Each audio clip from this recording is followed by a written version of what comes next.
Han, try this. Sarap yan.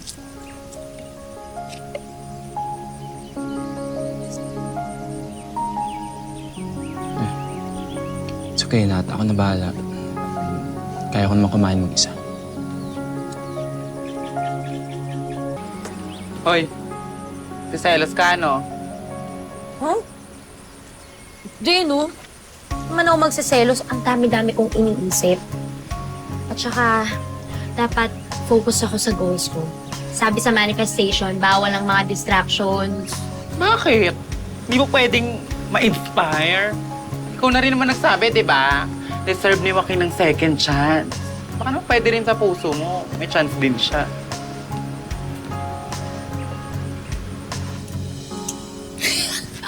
Oh my gosh, Han! Naalala mo to? Ito yung pinicture mo nung nag-LU tayo. Sabi mo, di ka nagsaselos. Eh bakit parang sobrang insecure ka ron sa naglalakad na manikin na yun? Alam mo, tumao ka muna dito, ha? Bakit? Saan ka punta? May bibilin lang. Kevin, Pupunta na. Diyan ka lang, ah. Galingan mo yan, ah. I think